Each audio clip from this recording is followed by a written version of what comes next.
Hello friends, welcome to Chitrakoot academy.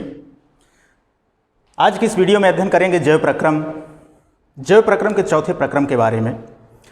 जैव प्रक्रम के 3 प्रक्रम, जिनमें से जैव प्रक्रम क्या होता है और उसका प्रथम प्रक्रम पोषण, दूसरा प्रक्रम श्वसन और तीसरा वाहन यूट्यूब पर पहले से अपलोड किए जा चुके हैं। आप उनको एक बार ज़रूर देख लीजिएगा, जिससे जैव प्रक्रम आपका पूरा चैप्टर एकदम क्लियर हो जाएगा। ये चौथा प्रक्रम है आज उत्सर्जन। तो सबसे पहले यह जान लेना आवश्यक है कि उत्सर्जन क्या होता है। उत्सर्जन किन किन अंगों के माध्यम से किया जाता है और किन किन पदार्थों को शरीर या उत्सर्जन तंत्र के माध्यम से उत्सर्जित किया जाता है। तो सबसे पहले यही देखते हैं उत्सर्जन क्या होता है। उत्सर्जन वह प्रक्रिया है जिसमें शरीर के माध्यम से या शरीर के अंगों के माध्यम से अपशिष्ट पदार्थों को बाहर निकालने का काम किया जाता है।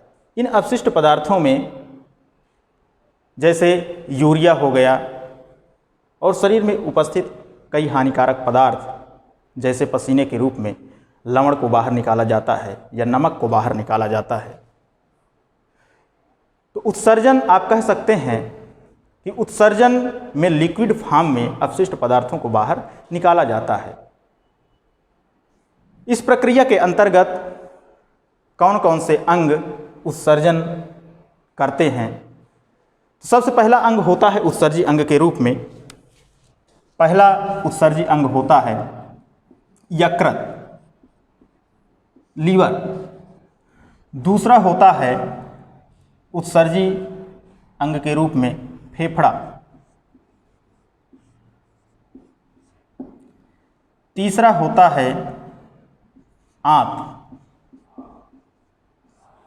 चौथा होता है त्वचा और पांचवा होता है, जिसके बारे में विस्तार रूप से अध्ययन करेंगे, विस्तार पूर्वक अध्ययन करेंगे, वृक्क, जिसको इंग्लिश में किडनी कहा जाता है।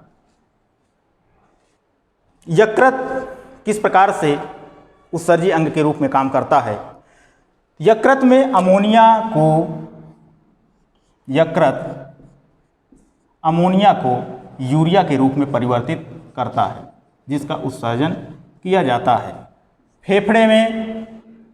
फेफड़े के माध्यम से CO2 को बाहर उत्सर्जित करने का काम किया जाता है। इसके साथ और कई प्रकार की अपशिष्ट गैसों को बाहर किया जाता है। ये चीज़ आप ध्यान रखेंगे कि कौन कौन से अंग उत्सर्जी अंग के रूप में काम करते हैं और किन चीज़ों का उत्सर्जन करते हैं। आंत के माध्यम से अपचित पदार्थ को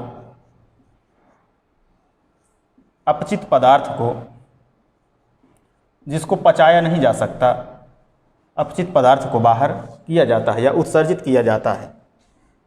त्वचा के माध्यम से पसीने को बाहर किया जाता है, जिसमें NaCl उपस्थित होता है, अर्थात बॉडी में उपस्थित अतिरिक्त लवण को पसीने के माध्यम से बाहर किया जाता है। और किडनी से यूरिन को बाहर किया जाता है। किडनी से यूरिन को बाहर किया जाता है या मूत्र को बाहर किया जाता है। तो आपने देखा कि 5 प्रकार के उत्सर्जी अंग हमारे शरीर में मौजूद होते हैं, जिनके माध्यम से अपशिष्ट पदार्थों को बाहर किया जाता है। एक बार आप इसको पुनः से रिकॉल कर लेंगे।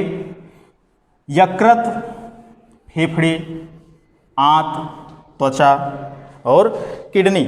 यकृत के माध्यम से अमोनिया को परिवर्तित करके यूरिया के रूप में बाहर किया जाता है। फेफड़ों के माध्यम से अपशिष्ट गैसों को बाहर किया जाता है। आंत के द्वारा अपचित पदार्थ को बाहर किया जाता है। और त्वचा के माध्यम से लवणीय जल जिसमें NaCl उपस्थित होता है को पसीने के माध्यम से बाहर किया जाता है। और किडनी, जिसका आज हम विस्तार पूर्वक अध्ययन करेंगे, के माध्यम से यूरिन को या मूत्र को बाहर किया जाता है, जिसमें कई प्रकार के अपशिष्ट पदार्थ उपस्थित होते हैं। तो उत्सर्जन के अंतर्गत किडनी को विस्तार पूर्वक देखेंगे। किडनी की स्थिति क्या होती है और किस प्रकार से किडनी उत्सर्जन का काम करता है। मानव का उत्सर्जन तंत्र अर्थात किडनी एक जोड़ी वृक्क, ये किडनी आप देख रहे होंगे, एक जोड़ी का मतलब होता है जोड़े के रूप में अर्थात 2। ये आप किडनी की संरचना देख रहे हैं जो कि सेम के बीज के आकार की है। इसकी स्थिति रीढ़ की हड्डी की दोनों तरफ होती है। किडनी की स्थिति रीढ़ के हड्डी के दोनों तरफ होती है, जिसमें से एक एक किडनी रीढ़ के हड्डी के दाएं और बाएं साइड में स्थित होती हैं। यह किडनी एक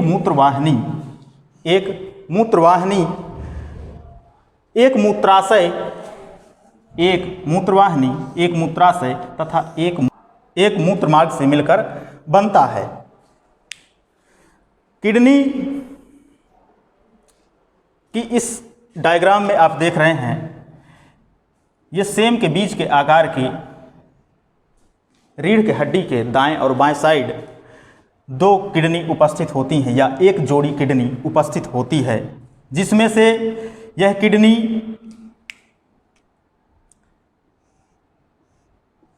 एक मूत्रवाहिनी, एक मूत्राशय, एक मूत्रवाहिनी, एक मूत्राशय तथा एक मूत्रमार्ग से मिलकर बनी होती है।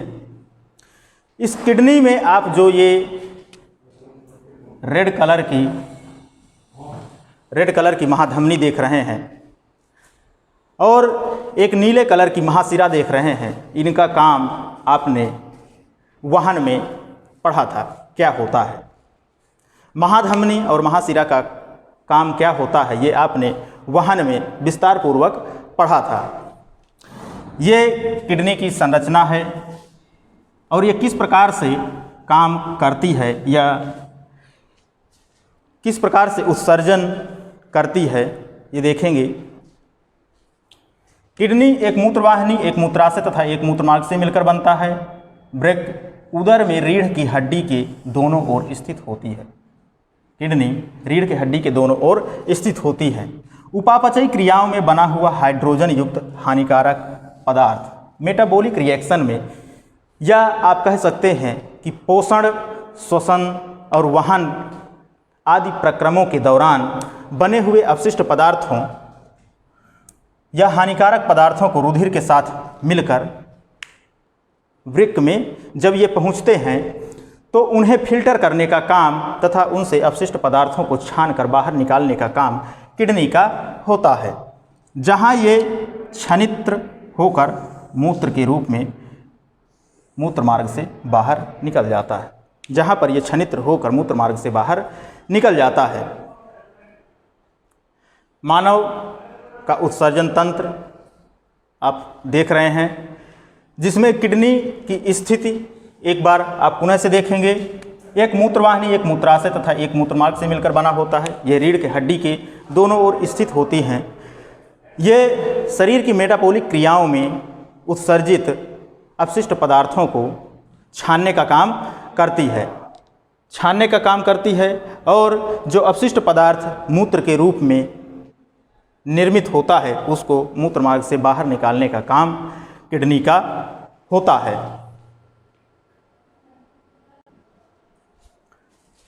वृक्क जो कि मानव उत्सर्जन का एक प्रमुख अंग है, इसका भार 140 ग्राम से, ये जो किडनी उपस्थित होती हैं इनका भार 140 ग्राम से 170 ग्राम तक होता है, जिसमें मूत्र छनित्र होता है या निस्यंदित होता है, जिसमें महत्वपूर्ण भूमिका नेफ्रॉन के द्वारा निभाई जाती है। नेफ्रॉन के माध्यम से मूत्र को छनित्र किया जाता है या मूत्र के छानने की प्रक्रिया में नेफ्रॉन एक महत्वपूर्ण भूमिका निभाता है।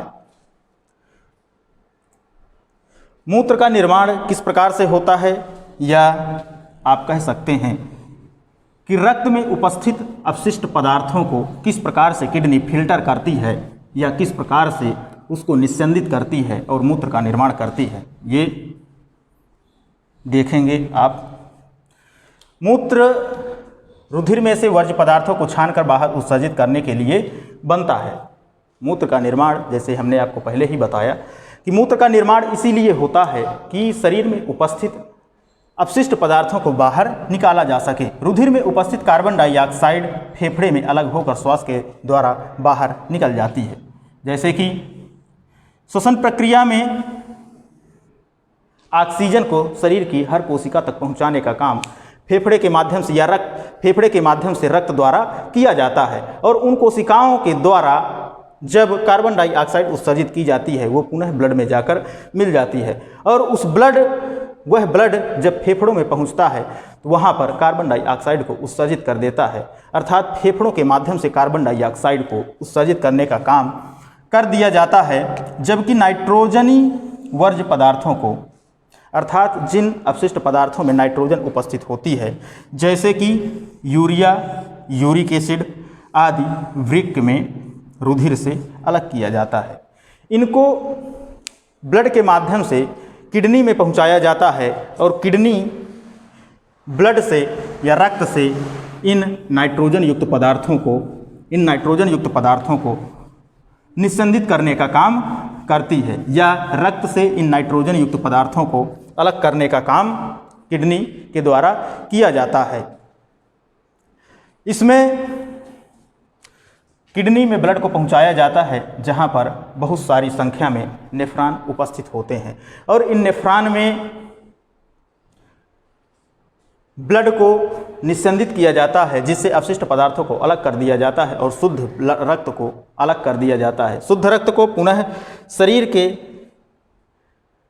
के अंगों तक पहुंचाया जाता है या हृदय तक पहुंचा दिया जाता है। बाकी उससे बचा हुआ अपशिष्ट पदार्थ जो कि मूत्र के रूप में होता है, उसको मूत्रवाहिनी के द्वारा मूत्राशय में इकट्ठा कर दिया जाता है। या आप कह सकते हैं कि मूत्र बनने के पश्चात मूत्र या यूरिन मूत्रवाहिनी में या मूत्रवाहिनी के माध्यम से मूत्राशय में इकट्ठा होता है, जिसको हम मूत्र मार्ग के द्वारा बाहर या जीव मूत्र मार्ग के द्वारा बाहर उत्सर्जित कर देता है, यह बाहर निकालने का काम करता है।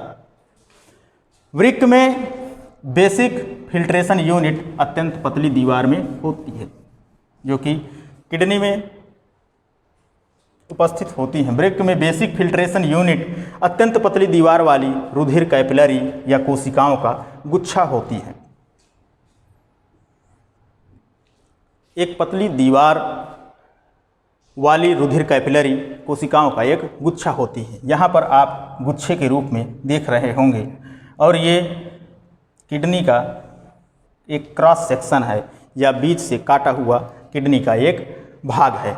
किडनी में उपस्थित, जो कि हमने बताया कि किडनी में बहुत सारे नेफ्रॉन उपस्थित होते हैं, वही नेफ्रॉन की एक संरचना है, जहाँ पर ब्लड को इस गुच्छे रूपी संरचना में ब्लड को फिल्टर किया जाता है, और एक कैपिलरी के माध्यम से इस ब्लड को, जो कि फिल्टर किया जा चुका है, बाहर कर दिया जाता है, तथा जो अनफिल्टर्ड ब्लड है ये दूसरी कोशिकाओं के माध्यम से या दूसरी कैपिलरी के माध्यम से बाहर कर दिया जाता है, तथा इन कोशिकाओं के माध्यम से ये संरचना ग्लोमेरुलस कहलाती है, और इस नेफ्रॉन में ही ब्लड को छानने का काम किया जाता है। या आप कह सकते हैं कि नेफ्रॉन के द्वारा ही ब्लड को छानने का काम और ब्लड से अपशिष्ट पदार्थ अर्थात यूरिन को अलग करने का काम किया जाता है।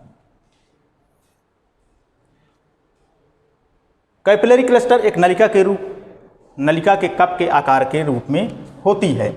यहाँ पर आप देख रहे होंगे कि यह कैपिलरी क्लस्टर होता है, ये नलिकाओं के माध्यम से, और इसका एक सिरा आपको कप की तरह दिखाई दे रहा होगा, जैसे कप होता है, कप के आकार का दिखाई दे रहा होगा,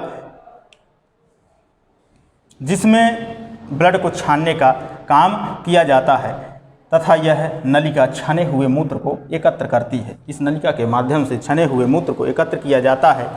प्रत्येक किडनी में ऐसे अनेक फिल्ट्रेशन यूनिट या निस्यंदक होते हैं, जैसे कि आप यहाँ पर देख रहे होंगे कि ये सिर्फ एक नेफ्रॉन की संरचना है और किडनी के अंदर बहुत सारे नेफ्रॉन उपस्थित होते हैं। इन्हीं निस्यंदक यूनिट को नेफ्रॉन कहा जाता है। जबकि स्टार्टिंग में ही हमने आपको बताया था कि निफ्रॉन के माध्यम से ही ब्लड को या यूरिन को अलग किया जाता है, जो कि आपस में निकटता से पैक रहते हैं। निकटता से पैक रहने का अर्थ यह है कि यह बहुत नज़दीक स्थिति में स्थित होते हैं किडनी के अंदर। प्रारंभिक क्षरण की प्रक्रिया में कुछ पदार्थ जैसे ग्लूकोज, अमीनो अम्ल, लवण और प्रचुर मात्रा में जल में रह जाते हैं। जब प्रारंभिक क्षरण प्रक्रिया होती है या प्रारंभिक निस्यंदन होता है, उसमें कुछ पदार्थ ग्लूकोज, अमीनो अम्ल तथा लवण प्रचुर मात्रा में जल में रह जाते हैं। जैसे जैसे मूत्र इस नलिका में प्रवाहित होता है, इन पदार्थों का पुनर्अवशोषण हो जाता है। प्रारंभिक प्रक्रिया में जब मूत्र छानने की या यूरिन को छानने की निस्यंदन करने की प्रक्रिया होती है, उसमें प्रारंभ में कुछ ग्लूकोज, अमीनो अम्ल और लवण की मात्रा अधिक रह जाती है। जब इसी नलिका में लगातार निस्यंदन का काम होता है तो उसमें यह पुनः अवशोषित कर लिए जाते हैं। जो एक्स्ट्रा पदार्थ होते हैं या पहली छनन प्रक्रिया में अधिक रह जाते हैं, उनको पुनः से छानने का काम इसी नली में होता है। जल की मात्रा पुनर्अवशोषण शरीर में उपलब्ध अतिरिक्त जल की मात्रा पर निर्भर करता है।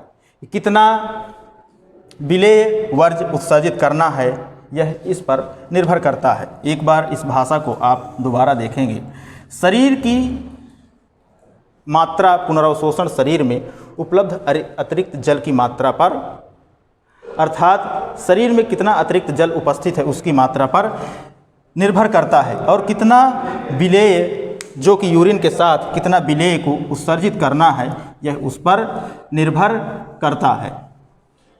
या अर्थात यूरिन के साथ कितने अपशिष्ट पदार्थों को बाहर करना है और कितने अवशोषित करना है, यह जल की मात्रा पर निर्भर करता है। प्रत्येक वृक्क में बनने वाला यूरिन एक लंबी नलिका मूत्रवाहिनी में प्रवेश करता है। एक लंबी नलिका मूत्रवाहिनी में प्रवेश करता है। यह मूत्रवाहिनी वृक्क को मूत्राशय से जोड़ती है। यह जो मूत्रवाहिनी है, ये जो मूत्रवाहिनी है, दोनों किडनी से मूत्राशय से जोड़ने का काम करती हैं। मूत्राशय में मूत्र भंडारित रहता है। यहाँ पर ये मूत्राशय की आप संरचना देख रहे होंगे। यहाँ पर यूरिन आकर इकट्ठा हो जाता है, जब तक कि फैले हुए मूत्राशय का दाब मूत्रमार्ग द्वारा उसे बाहर ना कर दे।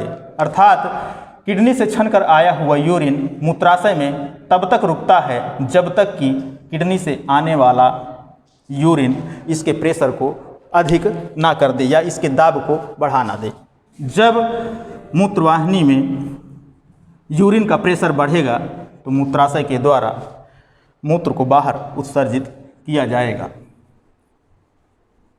अर्थात मूत्राशय यूरिन को सिर्फ इकट्ठा करने का काम करता है।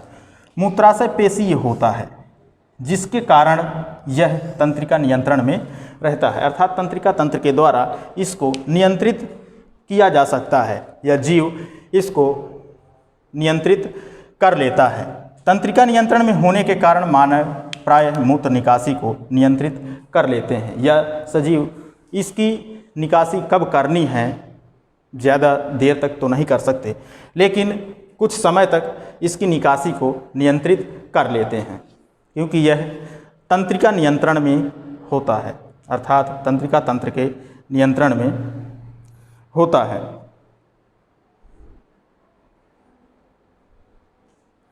अब देखेंगे कृत्रिम वृक्क, या जब किडनी खराब हो जाती है या किडनी अपना काम करना बंद कर देती है तो किडनी का ट्रांसप्लांट किया जाता है, या अन्य कृत्रिम वृक्क जिसको हम डायलिसिस कहते हैं या अपमोहन कहते हैं, इस वैज्ञानिक तकनीकी का उपयोग किया जाता है। जीवित रहने के लिए किडनी एक अति आवश्यक जैव अंग है। जैसा कि अभी तक आपने पढ़ा कि किडनी किस प्रकार से उत्सर्जन का काम करती है और किस प्रकार से शरीर से अतिरिक्त अपशिष्ट पदार्थों को बाहर निकालने का काम करती है, तो जीवित रहने के लिए किडनी एक अति आवश्यक अंग है। परंतु कई कारण जैसे कि संक्रमण, चोट आदि के कारण किडनी की क्रियाशीलता कम हो जाती है या किडनी काम करना बंद कर देती है या उसके काम करने की प्रक्रिया बाधित होती है। इस स्थिति में शरीर से जो अपशिष्ट पदार्थ हैं वह किडनी द्वारा क्षनित नहीं हो पाते। जब किडनी प्रॉपर रूप से काम नहीं करेगी या एक नियमित कार्यशीलता नहीं दिखाएगी तो उससे जो अपशिष्ट पदार्थों को छाना जाता है या यूरिन निर्माण का काम किया जाता है वह बाधित होगा और यही अपशिष्ट पदार्थ शरीर में जमा होने लगेंगे। जब किडनी अपना काम प्रॉपर तरीके से नहीं करेगी तो जो अपशिष्ट पदार्थ हैं उनका छनन या निस्यंदन नहीं होगा तो वह पुनः शरीर में इकट्ठा होने लगेंगे या शरीर में ही जमा होने लगेंगे। इस स्थिति के कारण जब शरीर में अपशिष्ट पदार्थों की मात्रा बढ़ जाएगी, शरीर में अपशिष्ट पदार्थों की मात्रा बढ़ जाएगी जिनका उत्सर्जन आवश्यक है, यदि उन पदार्थों का उत्सर्जन किडनी के माध्यम से नहीं किया जाएगा तो ऐसी स्थिति में जीव की मृत्यु भी हो सकती है। किडनी के अक्रिय होने की स्थिति में कृत्रिम किडनी का उपयोग शरीर से वर्ज्य पदार्थों को या हानिकारक पदार्थों को बाहर निकालने के लिए किया जाता है। अर्थात कृत्रिम किडनी या डायलिसिस का प्रयोग किडनी के खराब होने की स्थिति में किया जाता है। कृत्रिम वृक्क द्वारा शरीर के रुधिर से विषैले पदार्थों को बाहर निकालने की प्रक्रिया अपोहन कहलाती है। ये चीज़ आप ध्यान रखेंगे, इसको दोबारा से देखेंगे कि अपोहन क्या होता है या डायलिसिस क्या होता है। कृत्रिम वृक्क के द्वारा, कृत्रिम किडनी के द्वारा रुधिर से, रक्त के माध्यम से विषैले पदार्थों को या अपशिष्ट पदार्थों को शरीर से बाहर निकालने की प्रक्रिया अपोहन कहलाती है या डायलिसिस कहलाती है। ये चीज़ आप याद रखेंगे और अपने नोट्स में नोट करते जाएंगे। कृत्रिम वृक्क में बहुत सी अर्धपारगम आस्तर नलिकाएं होती हैं। बहुत सी अर्धपारगम का अर्थ यह होता है कि इसमें से कुछ पदार्थ बाहर या इस झिल्ली को पार कर जाए और कुछ पदार्थ जो कि जिनका साइज अधिक होता है या अपशिष्ट पदार्थ होते हैं वह पार ना कर पाएँ। अर्थात अर्धपारगम आवश्यक पदार्थ पार कर जाएं और अपशिष्ट पदार्थ पार ना कर पाएँ, जिनमें शरीर से रुधिर को प्रवाहित किया जाता है। शरीर के माध्यम से रुधिर को प्रवाहित किया जाता है। कहाँ पर? कृत्रिम वृक्क में। जो अर्धपारगम अस्तर की नलिकाएं होती हैं उन नलिकाओं के द्वारा शरीर से रुधिर को प्रवाहित किया जाता है। रुधिर में वर्तमान विषैले पदार्थ विसरण की प्रक्रिया के द्वारा अर्धपारगम झिल्ली में भेज दिया जाता है। नलिकाओं से अपोहन द्रव में विस्तृत हो जाता है, उसके पश्चात शुद्ध रक्त शरीर में वापस चला जाता है।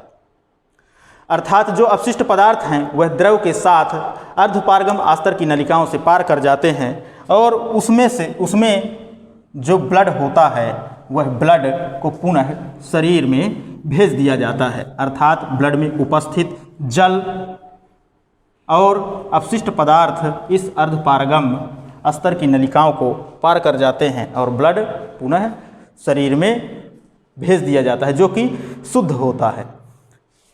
परंतु कृत्रिम वृक्क में प्राकृतिक वृक्क की तरह कोई पुनरावशोषण नहीं होता है। जैसा कि अभी आपने देखा था कि जो ग्लूकोज और आवश्यक पदार्थ अमीनो एसिड जो अधिक मात्रा में पहले निस्यंदन में या प्रथम चरण में यूरिन में अधिक मात्रा में रह जाते हैं उनका पुनः अवशोषण नहीं होता है, जबकि जो मानव की प्रॉपर किडनी होती है उस पे उन पदार्थों का अवशोषण दोबारा हो जाता है, जबकि कृत्रिम वृक्क में या अपोहन की प्रक्रिया में यह पुनरावशोषण नहीं होता है। एक बार में जितने अपशिष्ट पदार्थ निकल गए उनका दोबारा से अवशोषण नहीं होता है। प्रायः एक स्वस्थ वयस्क में प्रतिदिन 180 लीटर आरंभिक निस्यंद वृक्क में होता है, अर्थात 180 लीटर ब्लड को किडनी छानती है। यद्यपि एक दिन में उत्सर्जित मूत्र का आयतन वास्तव में 1 या 2 लीटर ही होता है। एक व्यक्ति के माध्यम से या एक वयस्क व्यक्ति एक दिन में लगभग 1 या 2 लीटर ही यूरिन का उत्सर्जन करता है, क्योंकि शेष निस्यंद या छाना हुआ पदार्थ वृक्क नलिकाओं में पुनर्अवशोषित हो जाता है और शरीर में उसे पुनः भेज दिया जाता है। अभी आपने देखा मानव में उत्सर्जन किस प्रकार से होता है और यूरिन का उत्सर्जन किस प्रकार या किस प्रक्रिया के माध्यम से होता है, और उसमें किडनी की क्या भूमिका होती है, किस प्रकार से किडनी के द्वारा रक्त को शुद्ध किया जाता है और उससे यूरिन को अलग करके शरीर के बाहर उत्सर्जित किया जाता है। अब देखेंगे आप पादपों में उत्सर्जन। पादपों में किस प्रकार से उत्सर्जन होता है या पादप कौन कौन से पदार्थों का उत्सर्जन करते हैं। पादपों में उत्सर्जन जंतुओं से बिल्कुल भिन्न तरह से होता है, बिल्कुल अलग तरह से पादपों में उत्सर्जन होता है। जैसे प्रकाश संश्लेषण के क्रम में ऑक्सीजन और अपशिष्ट पदार्थों को हवा में छोड़ दिया जाता है, और इन अपशिष्ट पदार्थों को हवा में छोड़ने का काम पत्ती के माध्यम से स्टोमेटा करते हैं। अर्थात जब पादपों में प्रकाश संश्लेषण की क्रिया होती है और वायुमंडल से पादप श्वसन के रूप में कार्बन डाइऑक्साइड को ग्रहण करते हैं और उत्सर्जन के रूप में ऑक्सीजन को बाहर निकालते हैं, वह प्रक्रिया पत्तियों में उपस्थित छोटे छोटे रोम छिद्र करते हैं या स्टोमेटा के माध्यम से किया जाता है। अर्थात ऑक्सीजन और प्रकाश संश्लेषण की प्रक्रिया में, वाष्पोत्सर्जन की प्रक्रिया में ऑक्सीजन और जल का उत्सर्जन पत्तियों में उपस्थित स्टोमेटा करते हैं, जो कि हवा में छोड़ दिए जाते हैं। पौधों में वर्तमान अतिरिक्त जल वाष्पोत्सर्जन की प्रक्रिया के द्वारा बाहर निकाला जाता है। पादपों में बहुत सारे अपशिष्ट पदार्थ पौधों से गिरने वाली पत्तियों, रेजिन, गोंद आदि के रूप में होता है। जैसे पौधों के द्वारा उत्सर्जित पदार्थ में ऑक्सीजन, रेजिन, गोंद आदि होते हैं। और कुछ अपशिष्ट पदार्थ होते हैं जिनको पेड़ पौधों के द्वारा अपशिष्ट पदार्थों को वहीं पेड़ पौधों के नीचे ही मृदा में छोड़ दिया जाता है। अर्थात आप कह सकते हैं कि पत्तियों के द्वारा उत्सर्जित पदार्थों को वायु में छोड़ दिया जाता है और गोंद, रेजिन तथा जो अन्य उत्सर्जित पदार्थ हैं उनको पेड़ों के माध्यम से वहीं मिट्टी में उत्सर्जित कर दिया जाता है। Thank you watching for this video. Chitrakoot academy को सब्सक्राइब करिए, वीडियो को लाइक और शेयर करिए, दोस्तों के साथ शेयर करिए और जुड़े रहिए चित्रकूट एकेडमी के साथ। और आज की इस वीडियो में आज का सवाल,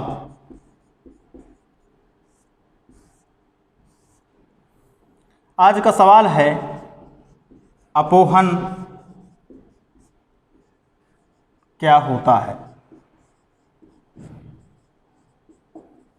अपोहन क्या होता है, इसका आप विस्तृत रूप से अध्ययन कमेंट बॉक्स में आप अपोहन क्या होता है इसका विस्तृत रूप से जवाब लिखेंगे। धन्यवाद।